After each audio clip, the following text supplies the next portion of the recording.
Bienvenue sur la voie des Congolais, à la voie de la vérité, de la justice et du patriotisme pour la République démocratique du Congo. Ici, nous vous apportons des informations vérifiées, des analyses puissantes et des voix courageuses qui résonnent avec la lutte, l'espoir et l'avenir de notre grande nation. Si vous croyez en un Congo libre, souverain et uni, alors cette chaîne est la vôtre. Abonnez-vous dès maintenant, aimez cette vidéo, et surtout partagez le lien pour éveiller la conscience de notre peuple, au pays comme dans la diaspora. Ici, c'est la voix des Congolais, là où la vérité parle plus fort que le silence.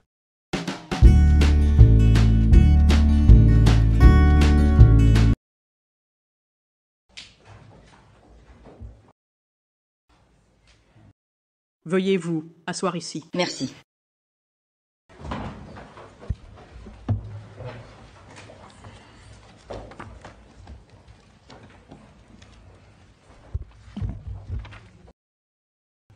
Sommes-nous prêts? Eh bien, merci à tous d'être ici aujourd'hui. Je suis honoré d'être ici avec mes homologues, les ministres des Affaires étrangères du Rwanda et de la République démocratique du Congo, pour assister à la déclaration de principe pour la paix dans l'Est de la RDC. C'est une déclaration qui établit une compréhension fondamentale de la gouvernance régionale, de la sécurité, des cadres économiques et met fin au combat, et permet à la région d'atteindre son plein potentiel. La partie orientale de la République démocratique a connu 30 ans de conflits. Une paix durable et un développement économique à long terme ne seront pas faciles, mais ils sont importants. Et avoir mes deux homologues ici, en tant que ministres des Affaires étrangères de ces pays respectifs, démontre le début d'un engagement fort à avoir les conversations nécessaires pour parvenir à une résolution. Je suis fier de travailler pour un président qui a fait de la paix mondiale stable une priorité de cette administration. Et aujourd'hui en est la preuve. Il veut voir une résolution pacifique dans de nombreuses parties du monde, mais il veut voir une résolution pacifique ici. Et nous voulons jouer un rôle constructif, productif, important et clé pour garantir que cela puisse se produire. Et une paix durable dans la région des Grands Lacs ouvrira la porte à un plus grand investissement des États-Unis et plus largement de l'Occident, apportant des opportunités économiques et de la prospérité. Et cela aidera également à faire avancer l'agenda de prospérité du président Trump pour le monde. C'est, comme on dit, une situation gagnant-gagnant pour tous les acteurs impliqués, pour les États-Unis, pour la République démocratique du Congo et pour le Rwanda. Nos entreprises sont bons citoyens, assurant des chaînes d'approvisionnement responsables et fiables pour les minéraux critiques, bénéficiant aux gouvernements régionaux ainsi qu'à nos partenaires et alliés. Ce développement économique combiné à une paix durable, et je dirais que la paix durable précède le développement économique, il est impossible de le faire sans la paix, permettra également à des millions de personnes déplacées de retourner chez elles, dans des communautés plus sûres, avec de nouvelles opportunités économiques qui ont échappé à des générations. L'Union africaine et les communautés économiques régionales en Afrique ont fait un travail incroyable et nous devons le reconnaître en réunissant les parties et en posant les bases de ces discussions. Notre gouvernement ici se concentre sur la dynamisation de ces efforts, donc nous allons être en contact étroit avec nos partenaires de l'Union africaine pour nous assurer que nous pouvons concrétiser cela et voir que ce meilleur avenir atteint tout le monde. Je tiens à remercier tout particulièrement notre conseiller principal, M. Boulos et ses homologues en République démocratique du Congo et au Rwanda pour leur vision et pour leur travail acharné. Aujourd'hui est une étape vers la construction d'une région des Grands Lacs pacifique et prospère. Et nous nous réjouissons de travailler avec tous les acteurs impliqués pour atteindre cet objectif. Merci.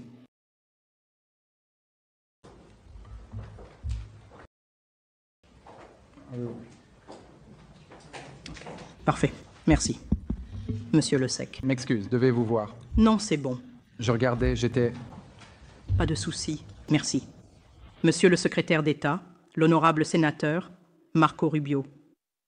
Son Excellence, Monsieur Olivier Nduwirire, ministre des Affaires étrangères de la République du Rwanda, Excellences, distingués invités, Mesdames et Messieurs, aujourd'hui ne marque pas une fin, mais un commencement, une étape nécessaire vers la paix prise avec détermination et objectif.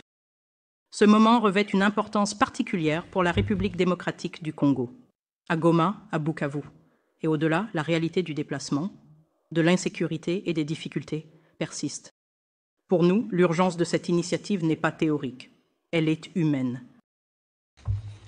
Nous signons cette déclaration de principe non pas comme un geste symbolique, mais comme un engagement politique, une réaffirmation des principes inscrits dans le droit international, et récemment réitérée dans la résolution 2773 du Conseil de sécurité de l'ONU, une résolution appelant au retrait immédiat, inconditionnel et vérifiable de toutes les troupes étrangères du territoire souverain de la RDC. Nous sommes clairs sur le fait que dans la région des Grands Lacs, la paix doit venir en premier, suivie par la reconstruction de la confiance, et ensuite, seulement lorsque les conditions sont réunies, la réouverture prudente d'un chemin vers une coopération bilatérale significative. Trop d'efforts passés ont échoué, parce que le séquençage a été ignoré, et la responsabilité reportée. La paix et le développement ne peuvent pas reposer uniquement sur de bonnes intentions. Ils doivent être construits sur la responsabilité, des engagements clairs, des calendriers mesurables et des conséquences en cas de non-respect. C'est la seule façon de restaurer la crédibilité, non seulement entre les États, mais aussi auprès des populations qui attendent que la paix devienne une réalité. La signature de la déclaration de principe d'aujourd'hui annonce un nouvel espoir. Elle reflète la détermination des États-Unis à compléter et soutenir les efforts régionaux et internationaux. Cette initiative apporte de la responsabilité et tire les leçons difficiles des efforts passés qui n'ont pas abouti. Donc, la bonne nouvelle est qu'il y a de l'espoir pour la paix. La véritable nouvelle, c'est que la paix doit être méritée, et elle nécessitera du sérieux, de la transparence et de la sincérité. Nous saluons le leadership des États-Unis d'Amérique, un pays qui a montré un soutien indéfectible, des principes constants et de la détermination, dans les forums multilatéraux, notamment au sein du Conseil de sécurité des Nations Unies. Monsieur le secrétaire, sénateur Rubio, je voudrais exprimer notre profonde gratitude. Docteur Boulos, également, vos vastes consultations à travers la région ont apporté nuance, profondeur et humanité à ce processus. Et votre présence aujourd'hui souligne que la diplomatie doit écouter, comprendre les expériences vécues de ceux qui sont le plus touchés et chercher des solutions durables. La République démocratique du Congo reconnaît et apprécie cet engagement des États-Unis. Nous sommes également encouragés par les initiatives soutenues par les États-Unis qui promeuvent des chaînes de valeur minérale sécurisées et une croissance économique inclusive. Ces efforts réaffirment que la paix et la prospérité sont indissociables. Chaque pas vers la stabilité est un pas vers la dignité, l'emploi et les écoles. C'est la promesse d'un investissement responsable et d'un partenariat fondé sur des principes avec la RDC, un pays non seulement en train d'émerger du conflit, mais aussi au cœur de la recherche de solutions aux défis mondiaux. À nos compatriotes, en République démocratique du Congo, en particulier à l'Est, nous savons que vous regardez ce moment avec inquiétude, avec espoir, et oui, avec doute. Et vous avez raison de le faire. Vous avez toutes les raisons d'attendre plus que des promesses.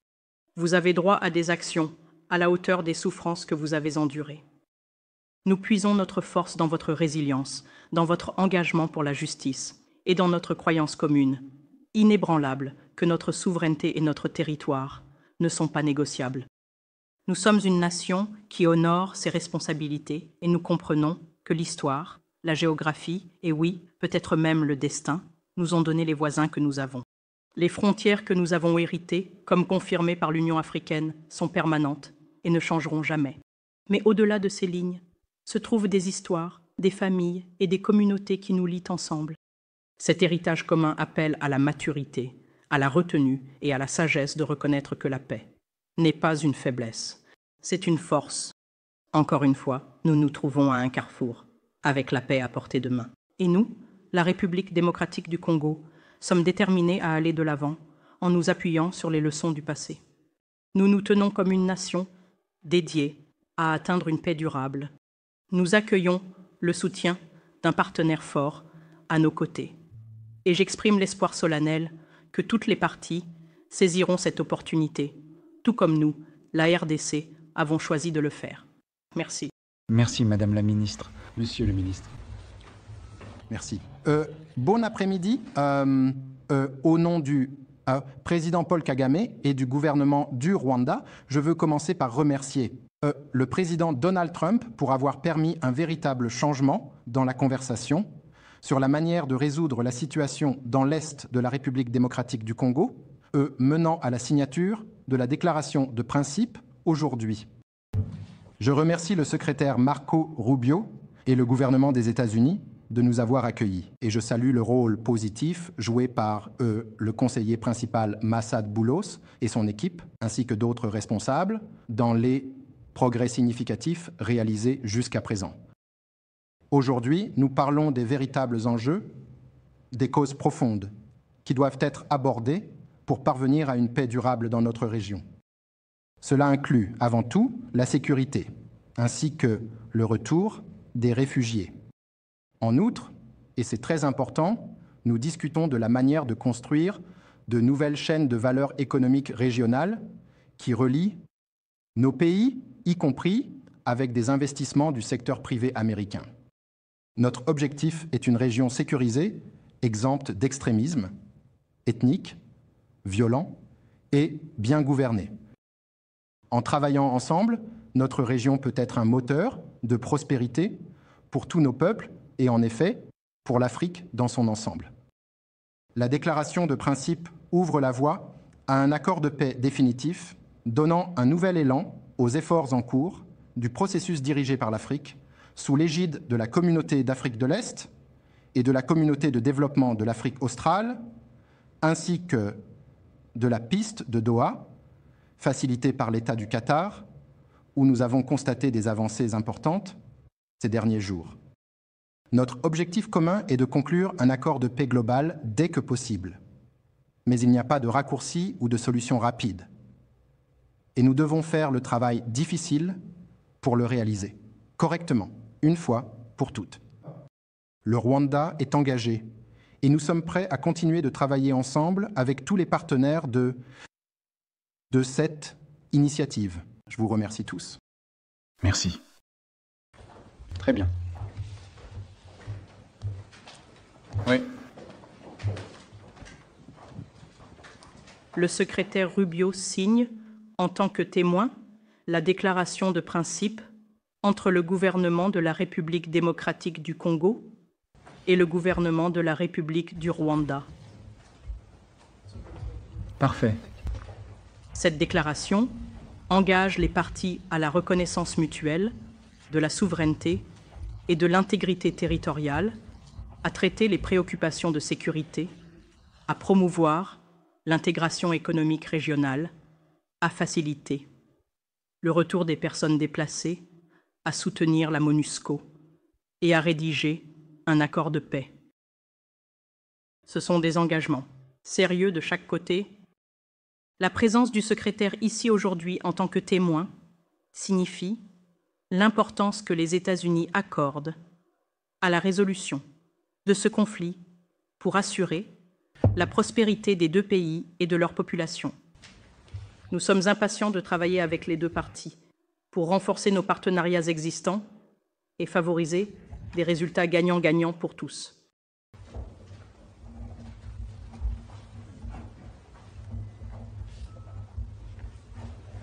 Alors, nous allons le faire glisser par ici. Parfait. Merci.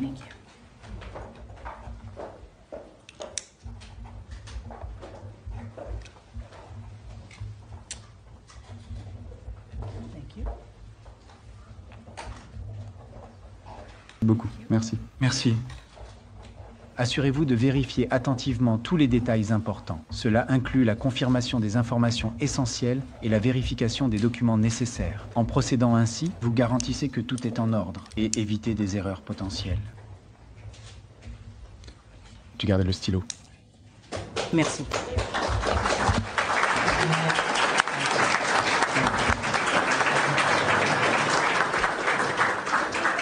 Beaucoup. Merci beaucoup.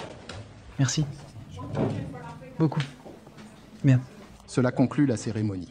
Merci. Merci beaucoup. Bravo. Félicitations. Merci. Merci beaucoup.